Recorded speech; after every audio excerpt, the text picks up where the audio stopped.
KaraokeBooks. The Memoirs of Sherlock Holmes. Written by Arthur Conan Doyle. Audiobook. Chapter 12. The Final Problem. It is with a heavy heart that I take up my pen to write these the last words in which I shall ever record the singular gifts by which my friend Mr. Sherlock Holmes was distinguished. In an incoherent and, as I deeply feel, an entirely inadequate fashion, I have endeavored to give some account of my strange experiences in his company from the chance which first brought us together at the period of the study in scarlet, up to the time of his interference in the matter of the naval treaty, an interference which had the unquestionable effect of preventing a serious international complication. It was my intention to have stopped there, and to have said nothing of that event which has created a void in my life which the lapse of 2 years has done little to fill. My hand has been forced, however, by the recent letters in which Colonel James Moriarty defends the memory of his brother, and I have no choice but to lay the facts before the public exactly as they occurred. I alone know the absolute truth of the matter, and I am satisfied that the time has come when no good purpose is to be served by its suppression. As far as I know, there have been only 3 accounts in the public press. That in the Journal de Genève on May 6, 1891, the Reuters dispatch in the English papers on May 7, and finally the recent letter to which I have alluded. Of these the first and second were extremely condensed, while the last is, as I shall now show, an absolute perversion of the facts. It lies with me to tell for the first time what really took place between Professor Moriarty and Mr. Sherlock Holmes. It may be remembered that after my marriage, and my subsequent start in private practice, the very intimate relations which had existed between Holmes and myself became to some extent modified. He still came to me from time to time when he desired a companion in his investigation, but these occasions grew more and more seldom, until I find that in the year 1890 there were only 3 cases of which I retain any record. During the winter of that year and the early spring of 1891, I saw in the papers that he had been engaged by the French government upon a matter of supreme importance, and I received 2 notes from Holmes, dated from Narbonne and from Nimes, from which I gathered that his stay in France was likely to be a long one. It was with some surprise, therefore, that I saw him walk into my consulting room upon the evening of the 24th of April. It struck me that he was looking even paler and thinner than usual. "Yes, I have been using myself up rather too freely," he remarked, in answer to my look rather than to my words. "I have been a little pressed of late. Have you any objection to my closing your shutters?" The only light in the room came from the lamp upon the table at which I had been reading. Holmes edged his way round the wall and flinging the shutters together, he bolted them securely. "You are afraid of something?" I asked. "Well, I am." "Of what?" "Of air guns." "My dear Holmes, what do you mean?" "I think that you know me well enough, Watson, to understand that I am by no means a nervous man. At the same time, it is stupidity rather than courage to refuse to recognize danger when it is close upon you. Might I trouble you for a match?" He drew in the smoke of his cigarette as if the soothing influence was grateful to him. "I must apologize for calling so late," said he, "and I must further beg you to be so unconventional as to allow me to leave your house presently by scrambling over your back garden wall." "But what does it all mean?" I asked. He held out his hand, and I saw in the light of the lamp that 2 of his knuckles were burst and bleeding. "It is not an airy nothing, you see," said he, smiling. "On the contrary, it is solid enough for a man to break his hand over." "Is Mrs. Watson in?" "She is away upon a visit." "Indeed. You are alone?" "Quite." "Then it makes it the easier for me to propose that you should come away with me for a week to the continent." "Where?" "Oh, anywhere." It's all the same to me. There was something very strange in all this. It was not Holmes's nature to take an aimless holiday, and something about his pale, worn face told me that his nerves were at their highest tension. He saw the question in my eyes, and, putting his fingertips together and his elbows upon his knees, he explained the situation. "You have probably never heard of Professor Moriarty," said he. "Never." "Aye, there's the genius and the wonder of the thing," he cried. "The man pervades London, and no one has heard of him. That's what puts him on a pinnacle in the records of crime.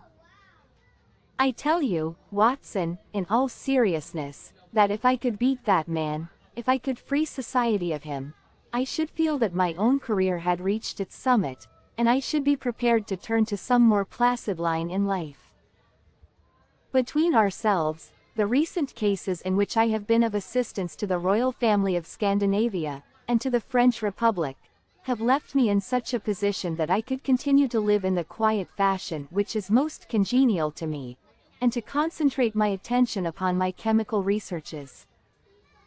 But I could not rest, Watson, I could not sit quiet in my chair, if I thought that such a man as Professor Moriarty were walking the streets of London unchallenged. What has he done, then? His career has been an extraordinary one. He is a man of good birth and excellent education, endowed by nature with a phenomenal mathematical faculty. At the age of 21 he wrote a treatise upon the binomial theorem, which has had a European vogue. On the strength of it he won the mathematical chair at one of our smaller universities, and had, to all appearances, a most brilliant career before him. But the man had hereditary tendencies of the most diabolical kind. A criminal strain ran in his blood, which, instead of being modified, was increased and rendered infinitely more dangerous by his extraordinary mental powers. Dark rumors gathered round him in the university town, and eventually he was compelled to resign his chair and to come down to London, where he set up as an army coach. So much is known to the world, but what I am telling you now is what I have myself discovered. As you are aware, Watson, there is no one who knows the higher criminal world of London so well as I do. For years past I have continually been conscious of some power behind the malefactor, some deep organizing power which forever stands in the way of the law, and throws its shield over the wrongdoer. Again and again in cases of the most varying sorts, forgery cases, robberies, murders, I have felt the presence of this force, and I have deduced its action in many of those undiscovered crimes in which I have not been personally consulted. For years I have endeavored to break through the veil which shrouded it, and at last the time came when I seized my thread and followed it, until it led me, after 1,000 cunning windings, to ex-Professor Moriarty of mathematical celebrity. He is the Napoleon of crime, Watson. He is the organizer of half that is evil and of nearly all that is undetected in this great city. He is a genius, a philosopher, an abstract thinker. He has a brain of the first order. He sits motionless, like a spider in the center of its web, but that web has 1,000 radiations, and he knows well every quiver of each of them. He does little himself. He only plans. But his agents are numerous and splendidly organized. Is there a crime to be done, a paper to be abstracted, we will say, a house to be rifled, a man to be removed, the word is passed to the professor, the matter is organized and carried out. The agent may be caught. In that case money is found for his bail or his defense. But the central power which uses the agent is never caught, never so much as suspected. This was the organization which I deduced, Watson, and which I devoted my whole energy to exposing and breaking up. But the professor was fenced round with safeguards so cunningly devised that, do what I would, it seemed impossible to get evidence which would convict in a court of law. You know my powers, my dear Watson, and yet at the end of 3 months I was forced to confess that I had at last met an antagonist who was my intellectual equal. My horror at his crimes was lost in my admiration at his skill. But at last he made a trip, only a little trip, but it was more than he could afford when I was so close upon him. I had my chance, and, starting from that point, I have woven my net round him until now it is all ready to close. In 3 days, that is to say, on Monday next, matters will be ripe, and the professor, with all the principal members of his gang, will be in the hands of the police. Then will come the greatest criminal trial of the century, the clearing up of over 40 mysteries, and the rope for all of them. But if we move at all prematurely, you understand, they may slip out of our hands even at the last moment. Now, if I could have done this without the knowledge of Professor Moriarty, all would have been well. But he was too wily for that. He saw every step which I took to draw my toils round him. Again and again he strove to break away, but I as often headed him off. I tell you, my friend, that if a detailed account of that silent contest could be written, it would take its place as the most brilliant bit of thrust and parry work in the history of detection. Never have I risen to such a height, and never have I been so hard pressed by an opponent. He cut deep, and yet I just undercut him. This morning the last steps were taken, and 3 days only were wanted to complete the business. I was sitting in my room thinking the matter over, when the door opened and Professor Moriarty stood before me. My nerves are fairly proof, Watson, but I must confess to a start when I saw the very man who had been so much in my thoughts standing there on my threshold. His appearance was quite familiar to me. He is extremely tall and thin, his forehead domes out in a white curve, and his 2 eyes are deeply sunken in his head. He is clean-shaven, pale, and ascetic-looking, retaining something of the professor in his features. His shoulders are rounded from much study, and his face protrudes forward, and is forever slowly oscillating from side to side in a curiously reptilian fashion. He peered at me with great curiosity in his puckered eyes. "You have less frontal development than I should have expected," said he, at last. "It is a dangerous habit to finger loaded firearms in the pocket of one's dressing gown."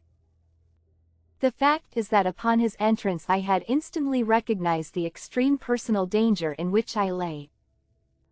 The only conceivable escape for him lay in silencing my tongue.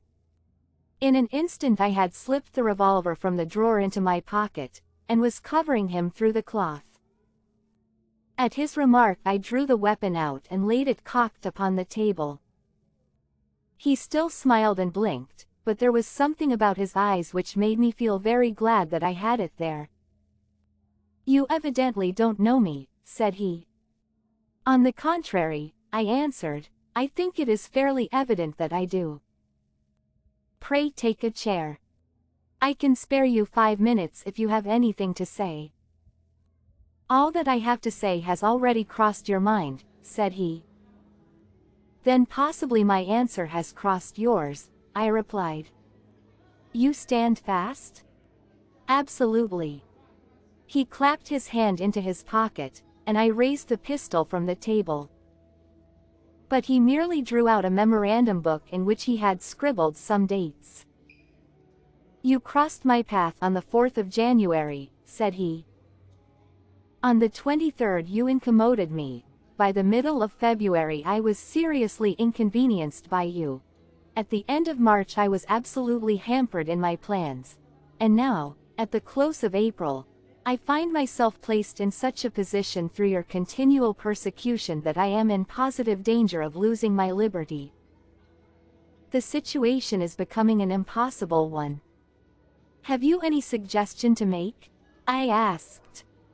"You must drop it, Mr. Holmes," said he, swaying his face about. "You really must, you know." "After Monday," said I. Tut, tut, said he.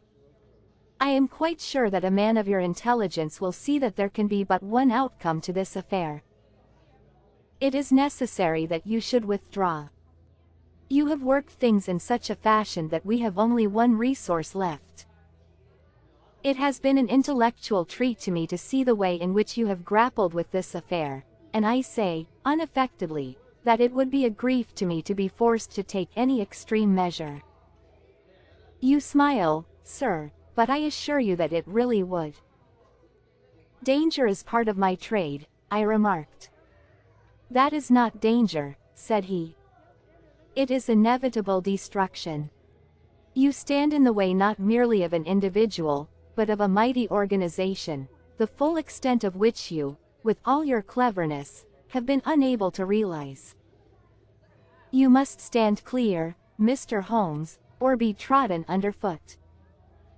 I am afraid, said I, rising, that in the pleasure of this conversation I am neglecting business of importance which awaits me elsewhere.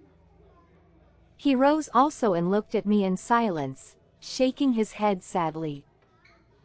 Well, well, said he, at last. It seems a pity, but I have done what I could. I know every move of your game. You can do nothing before Monday. It has been a duel between you and me, Mr. Holmes. You hope to place me in the dock. I tell you that I will never stand in the dock. You hope to beat me. I tell you that you will never beat me. If you are clever enough to bring destruction upon me, rest assured that I shall do as much to you. You have paid me several compliments, Mr. Moriarty, said I. Let me pay you one in return when I say that if I were assured of the former eventuality I would, in the interests of the public, cheerfully accept the latter. I can promise you the one, but not the other, he snarled, and so turned his rounded back upon me, and went peering and blinking out of the room. That was my singular interview with Professor Moriarty. I confess that it left an unpleasant effect upon my mind. His soft, precise fashion of speech leaves a conviction of sincerity which a mere bully could not produce. Of course, you will say, why not take police precautions against him? The reason is that I am well convinced that it is from his agents the blow will fall. I have the best proofs that it would be so. You have already been assaulted? My dear Watson, Professor Moriarty is not a man who lets the grass grow under his feet. I went out about midday to transact some business in Oxford Street. As I passed the corner which leads from Bentinck Street onto the Welbeck Street crossing, a two-horse van furiously driven whizzed round and was on me like a flash. I sprang for the footpath and saved myself by the fraction of a second. The van dashed round by Marylebone Lane and was gone in an instant. I kept to the pavement after that, Watson, but as I walked down Vere Street a brick came down from the roof of one of the houses, and was shattered to fragments at my feet. I called the police and had the place examined. There were slates and bricks piled up on the roof preparatory to some repairs, and they would have me believe that the wind had toppled over one of these. Of course I knew better, but I could prove nothing. I took a cab after that and reached my brother's rooms in Pall Mall, where I spent the day. Now I have come round to you, and on my way I was attacked by a rough with a bludgeon. I knocked him down, and the police have him in custody, but I can tell you with the most absolute confidence that no possible connection will ever be traced between the gentleman upon whose front teeth I have barked my knuckles and the retiring mathematical coach, who is, I dare say, working out problems upon a blackboard 10 miles away. You will not wonder, Watson, that my first act on entering your rooms was to close your shutters, and that I have been compelled to ask your permission to leave the house by some less conspicuous exit than the front door. I had often admired my friend's courage, but never more than now, as he sat quietly checking off a series of incidents which must have combined to make up a day of horror. You will spend the night here? I said. No, my friend, you might find me a dangerous guest. I have my plans laid, and all will be well. Matters have gone so far now that they can move without my help as far as the arrest goes, though my presence is necessary for a conviction. It is obvious, therefore, that I cannot do better than get away for the few days which remain before the police are at liberty to act. It would be a great pleasure to me, therefore, if you could come on to the continent with me. The practice is quiet, said I, and I have an accommodating neighbor. I should be glad to come. And to start tomorrow morning? If necessary. Oh yes, it is most necessary. Then these are your instructions, and I beg, my dear Watson, that you will obey them to the letter. For you are now playing a double-handed game with me against the cleverest rogue and the most powerful syndicate of criminals in Europe. Now listen. You will dispatch whatever luggage you intend to take by a trusty messenger unaddressed to Victoria tonight. In the morning you will send for a hansom, desiring your man to take neither the first nor the second which may present itself. Into this hansom you will jump, and you will drive to the Strand end of the Lowther Arcade, handing the address to the cabman upon a slip of paper, with a request that he will not throw it away. Have your fare ready, and the instant that your cab stops, dash through the arcade, timing yourself to reach the other side at 9:15. You will find a small brougham waiting close to the curb, driven by a fellow with a heavy black cloak tipped at the collar with red. Into this you will step, and you will reach Victoria in time for the Continental Express. Where shall I meet you? At the station. The second first-class carriage from the front will be reserved for us. The carriage is our rendezvous, then? Yes. It was in vain that I asked Holmes to remain for the evening. It was evident to me that he thought he might bring trouble to the roof he was under, and that was the motive which impelled him to go. With a few hurried words as to our plans for the morrow he rose and came out with me into the garden, clambering over the wall which leads into Mortimer Street, and immediately whistling for a hansom, in which I heard him drive away. In the morning I obeyed Holmes's injunctions to the letter. A hansom was procured with such precaution as would prevent its being one which was placed ready for us, and I drove immediately after breakfast to the Lowther Arcade, through which I hurried at the top of my speed. A brougham was waiting with a very massive driver wrapped in a dark cloak, who, the instant that I had stepped in, whipped up the horse and rattled off to Victoria Station. On my alighting there he turned the carriage, and dashed away again without so much as a look in my direction. So far all had gone admirably. My luggage was waiting for me, and I had no difficulty in finding the carriage which Holmes had indicated, the less so as it was the only one in the train which was marked, engaged. My only source of anxiety now was the non-appearance of Holmes. The station clock marked only 7 minutes from the time when we were due to start. In vain I searched among the groups of travelers and leave-takers for the lithe figure of my friend. There was no sign of him. I spent a few minutes in assisting a venerable Italian priest, who was endeavoring to make a porter understand, in his broken English, that his luggage was to be booked through to Paris. Then, having taken another look round, I returned to my carriage, where I found that the porter, in spite of the ticket, had given me my decrepit Italian friend as a traveling companion. It was useless for me to explain to him that his presence was an intrusion, for my Italian was even more limited than his English, so I shrugged my shoulders resignedly, and continued to look out anxiously for my friend. A chill of fear had come over me, as I thought that his absence might mean that some blow had fallen during the night. Already the doors had all been shut and the whistle blown, when, "My dear Watson," said a voice, "you have not even condescended to say good morning." I turned in uncontrollable astonishment. The aged ecclesiastic had turned his face towards me. For an instant the wrinkles were smoothed away, the nose drew away from the chin, the lower lip ceased to protrude and the mouth to mumble.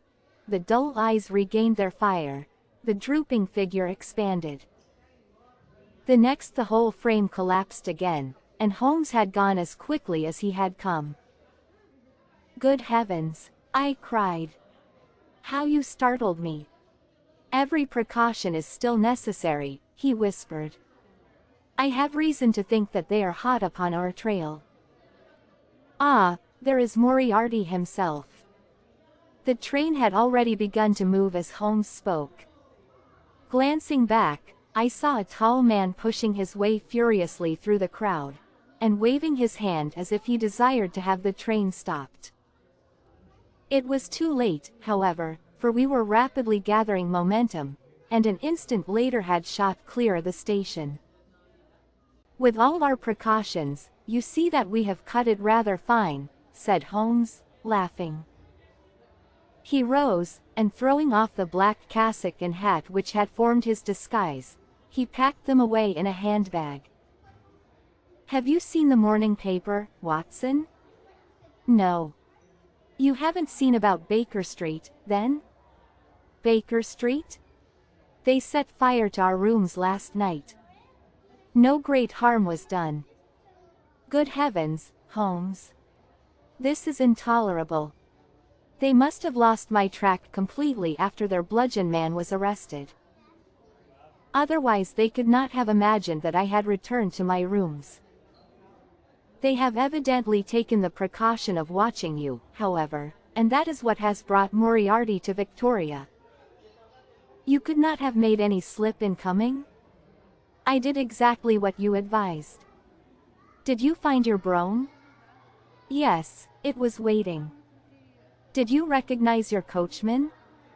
"No. It was my brother Mycroft." It is an advantage to get about in such a case without taking a mercenary into your confidence. But we must plan what we are to do about Moriarty now. As this is an express, and as the boat runs in connection with it, I should think we have shaken him off very effectively. My dear Watson, you evidently did not realize my meaning when I said that this man may be taken as being quite on the same intellectual plane as myself. You do not imagine that if I were the pursuer I should allow myself to be baffled by so slight an obstacle.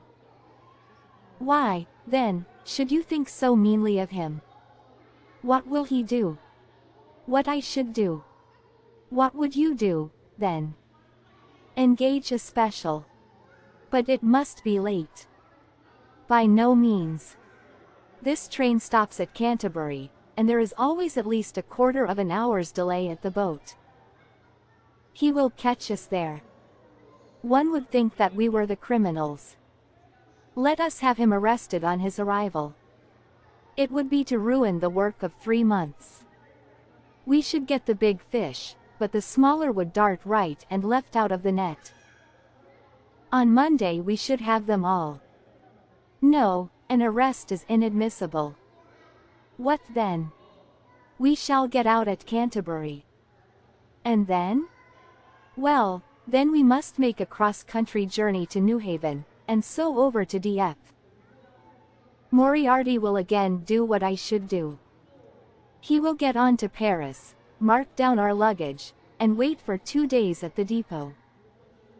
In the meantime we shall treat ourselves to a couple of carpet bags, encourage the manufactures of the countries through which we travel, and make our way at our leisure into Switzerland, via Luxembourg and Bâle. At Canterbury, therefore, we alighted, only to find that we should have to wait an hour before we could get a train to Newhaven. I was still looking rather ruefully after the rapidly disappearing luggage van which contained my wardrobe, when Holmes pulled my sleeve and pointed up the line. "Already, you see," said he. Far away, from among the Kentish woods there rose a thin spray of smoke. A minute later a carriage and engine could be seen flying along the open curve which leads to the station. We had hardly time to take our place behind a pile of luggage when it passed with a rattle and a roar, beating a blast of hot air into our faces. "There he goes," said Holmes, as we watched the carriage swing and rock over the points. "There are limits, you see, to our friend's intelligence.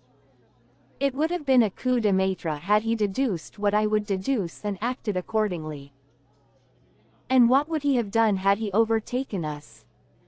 There cannot be the least doubt that he would have made a murderous attack upon me. It is, however, a game at which two may play. The question now is whether we should take a premature lunch here, or run our chance of starving before we reach the buffet at New Haven." We made our way to Brussels that night and spent 2 days there, moving on upon the third day as far as Strasbourg. On the Monday morning Holmes had telegraphed to the London police, and in the evening we found a reply waiting for us at our hotel. Holmes tore it open, and then with a bitter curse hurled it into the grate. "I might have known it," he groaned. "He has escaped." "Moriarty? They have secured the whole gang with the exception of him. He has given them the slip. Of course, when I had left the country there was no one to cope with him. But I did think that I had put the game in their hands. I think that you had better return to England, Watson." "Why?" "Because you will find me a dangerous companion now. This man's occupation is gone. He is lost if he returns to London. If I read his character right he will devote his whole energies to revenging himself upon me. He said as much in our short interview, and I fancy that he meant it. I should certainly recommend you to return to your practice." It was hardly an appeal to be successful with one who was an old campaigner as well as an old friend. We sat in the Strasbourg salle à manger arguing the question for half an hour, but the same night we had resumed our journey and were well on our way to Geneva. For a charming week we wandered up the valley of the Rhône, and then, branching off at Luc, we made our way over the Gemmi Pass, still deep in snow, and so, by way of Interlaken, to Meiringen. It was a lovely trip, the dainty green of the spring below, the virgin white of the winter above, but it was clear to me that never for one instant did Holmes forget the shadow which lay across him. In the homely alpine villages or in the lonely mountain passes, I could tell by his quick glancing eyes and his sharp scrutiny of every face that passed us, that he was well convinced that, walk where we would, we could not walk ourselves clear of the danger which was dogging our footsteps. Once, I remember, as we passed over the Gemmi, and walked along the border of the melancholy Daubency, a large rock which had been dislodged from the ridge upon our right clattered down and roared into the lake behind us. In an instant Holmes had raced up onto the ridge, and, standing upon a lofty pinnacle, craned his neck in every direction. It was in vain that our guide assured him that a fall of stones was a common chance in the springtime at that spot. He said nothing, but he smiled at me with the air of a man who sees the fulfillment of that which he had expected. And yet for all his watchfulness he was never depressed. On the contrary, I can never recollect having seen him in such exuberant spirits. Again and again he recurred to the fact that if he could be assured that society was freed from Professor Moriarty he would cheerfully bring his own career to a conclusion. "I think that I may go so far as to say, Watson, that I have not lived wholly in vain," he remarked. "If my record were closed tonight I could still survey it with equanimity. The air of London is the sweeter for my presence. In over 1,000 cases I am not aware that I have ever used my powers upon the wrong side. Of late I have been tempted to look into the problems furnished by nature rather than those more superficial ones for which our artificial state of society is responsible. Your memoirs will draw to an end, Watson, upon the day that I crown my career by the capture or extinction of the most dangerous and capable criminal in Europe. I shall be brief, and yet exact, in the little which remains for me to tell. It is not a subject on which I would willingly dwell, and yet I am conscious that a duty devolves upon me to omit no detail. It was on the 3rd of May that we reached the little village of Meiringen, where we put up at the Englischerhof, then kept by Peter Steiler the elder. Our landlord was an intelligent man, and spoke excellent English, having served for 3 years as waiter at the Grosvenor Hotel in London. At his advice, on the afternoon of the 4th we set off together, with the intention of crossing the hills and spending the night at the hamlet of Rosenlaui. We had strict injunctions, however, on no account to pass the falls of Reichenbach, which are about halfway up the hill, without making a small detour to see them. It is indeed a fearful place. The torrent, swollen by the melting snow, plunges into a tremendous abyss, from which the spray rolls up like the smoke from a burning house. The shaft into which the river hurls itself is an immense chasm, lined by glistening coal-black rock, and narrowing into a creaming, boiling pit of incalculable depth, which brims over and shoots the stream onward over its jagged lip. The long sweep of green water roaring forever down, and the thick flickering curtain of spray hissing forever upward, turn a man giddy with their constant whirl and clamor. We stood near the edge peering down at the gleam of the breaking water far below us against the black rocks, and listening to the half-human shout which came booming up with the spray out of the abyss. The path has been cut halfway round the fall to afford a complete view, but it ends abruptly, and the traveler has to return as he came. We had turned to do so, when we saw a Swiss lad come running along it with a letter in his hand. It bore the mark of the hotel which we had just left, and was addressed to me by the landlord. It appeared that within a very few minutes of our leaving, an English lady had arrived who was in the last stage of consumption. She had wintered at Davos Platz, and was journeying now to join her friends at Lucerne, when a sudden hemorrhage had overtaken her. It was thought that she could hardly live a few hours, but it would be a great consolation to her to see an English doctor, and, if I would only return, etc. The good Steiler assured me in a postscript that he would himself look upon my compliance as a very great favor, since the lady absolutely refused to see a Swiss physician, and he could not but feel that he was incurring a great responsibility. The appeal was one which could not be ignored. It was impossible to refuse the request of a fellow countrywoman dying in a strange land. Yet I had my scruples about leaving Holmes.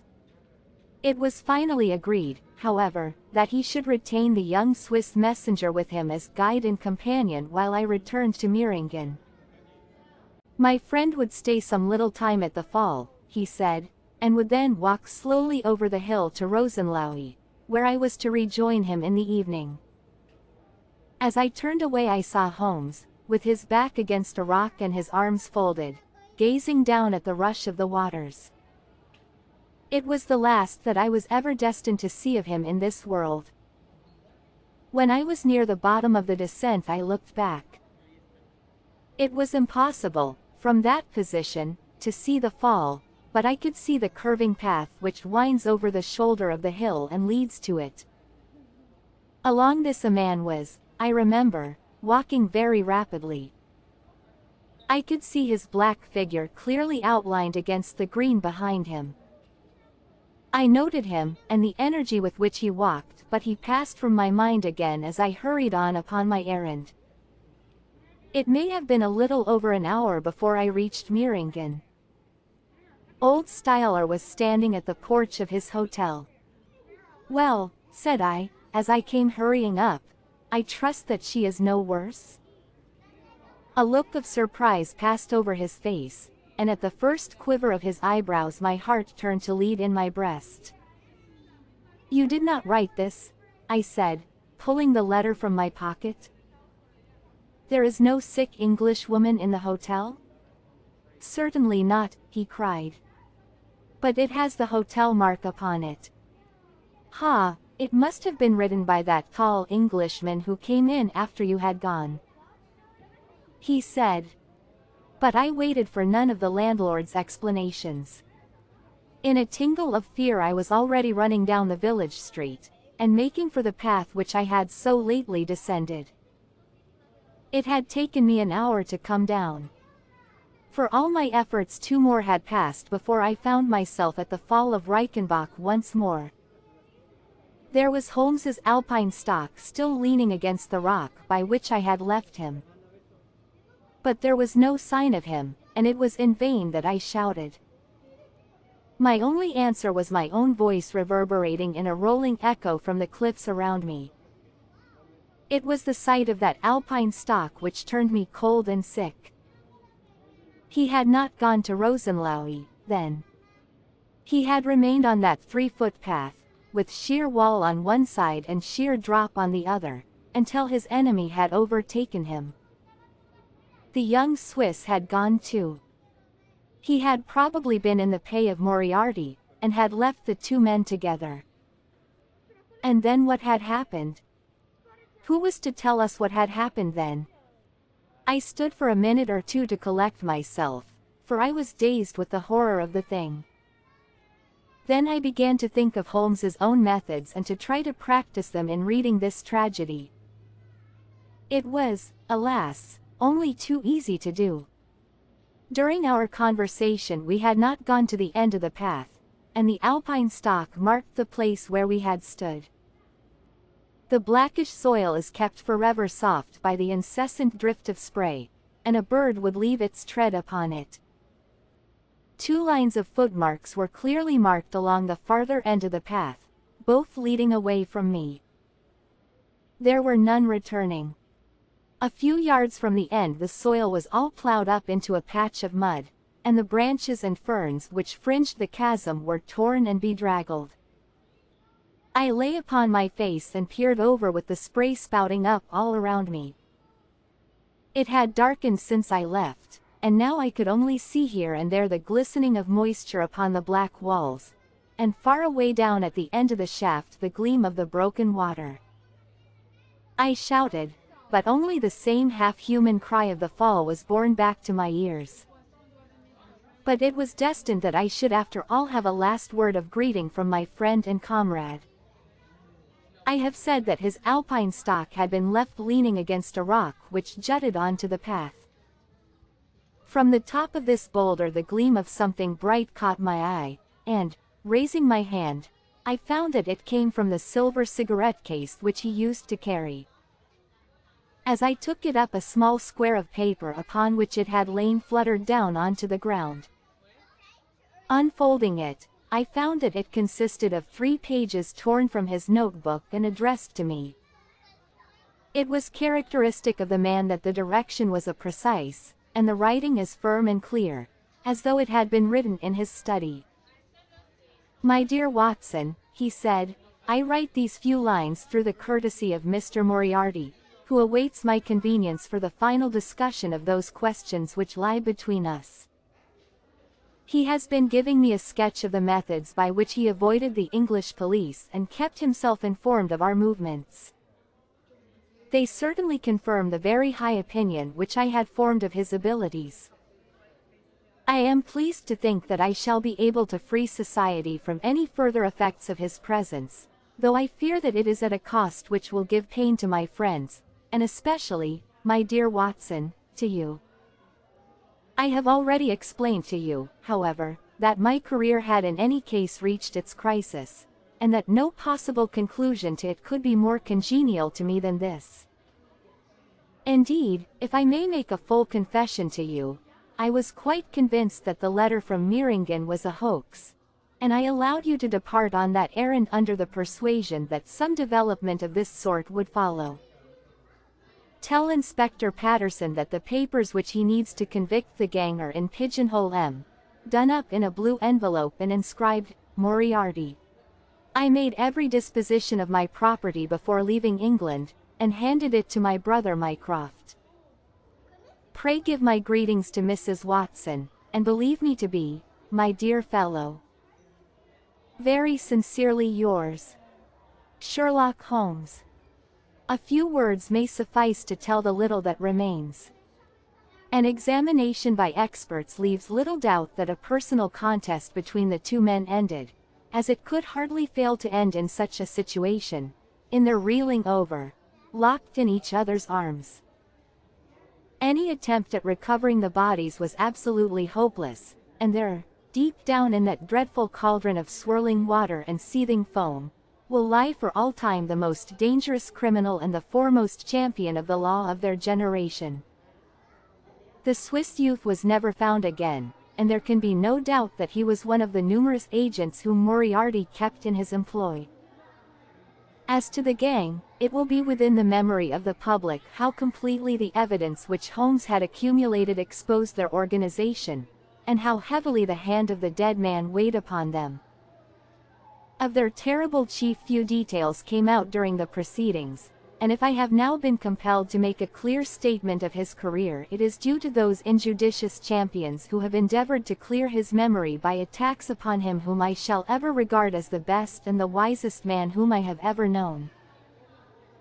If you liked what you heard, please subscribe to the channel.